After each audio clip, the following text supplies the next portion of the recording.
Hi everyone, Neville here. It's 2 p.m. on Wednesday afternoon in Melbourne, and coming to you with my 46th video in this series of 90.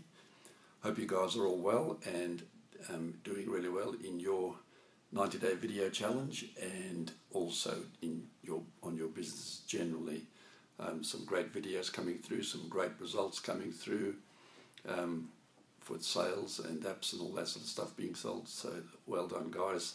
It's great to hear and inspires all of us to see that it's actually doable. So brilliant stuff. Wanted to just share a bit of stuff with you today regarding ideas, and I think we all struggle with getting ideas for all sorts of things, like these videos or our blogs or our communications to our lists and all that sort of stuff. And it really is a creative process to get out there and get ideas to incorporate into our blogs. So I had a bit of a think today, and I thought, where do I get my ideas from, and where are other where are good places to get ideas from. And obviously we run straight to to Google and say ideas for this, ideas for that, but I think there's lots of places to look around, and you just gotta watch the news or watch the telly or just walk around the city, walk around the streets, observe people, do all sorts of things, and you get all sorts of ideas for everything. And that's what I try and do, is try and get the ideas for my blogs and my videos and all that sort of stuff really natural and meaningful, that will resonate with people, rather than something that is always a little bit too technical, I suppose, for people. Anyway, I wrote a few things down, and which I thought were pretty good ideas for, or pretty good references for ideas. And one of the things that I really liked, and it says, the quote from a guy called Steve Johnson says, "Old ideas can sometimes use new buildings. New ideas must always have old buildings."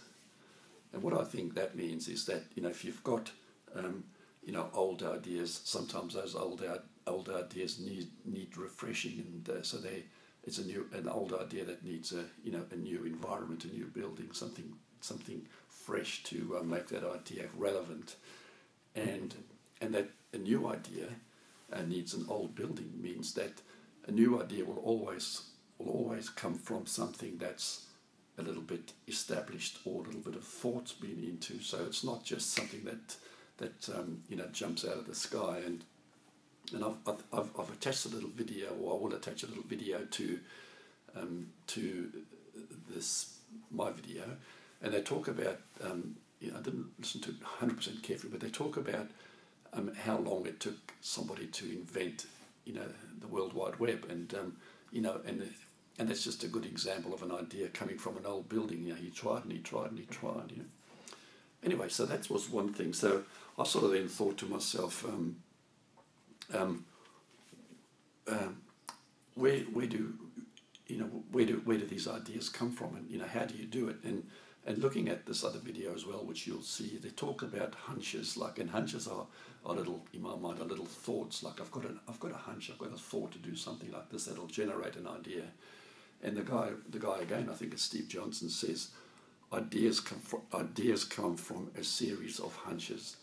So you get a hunch about something, and eventually you think, okay, well, maybe that hunch will lead to something. It's almost like a detective or something. You got a hunch and leads to some sort of outcome. So that, given all that, I thought, well, let me put this into what I think about it. And I just sort of thought about, what is a little bit of a running checklist or something like that, or some ideas as to how we can get ideas. And this is what I think for myself, is that capture your hunches. So when you get a hunch about something, a little twinkle or something, capture them and write them, write them down. So don't just put them in the back of your mind and say, I'll get them.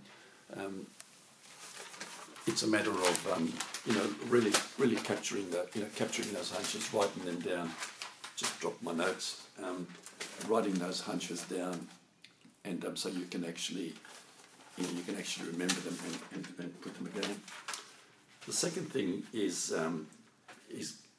like group those hunches into topics, and those topics that that could potentially relate to one another. So like-minded hunches, sort of group them together and try and then identify. Maybe these groups of hunches will come up. Will develop into an idea. And then take those hunches that you've grouped or ungrouped, or whatever, and mix them up. Like say, well, these hunches all relate to something, but do they have to relate? Let's mix them up. Let's mix these hunches up and see what comes out from that. There might be some ideas from mixed hunches. Discuss them. Discuss hunches with others. Discuss hunches with yourself. Like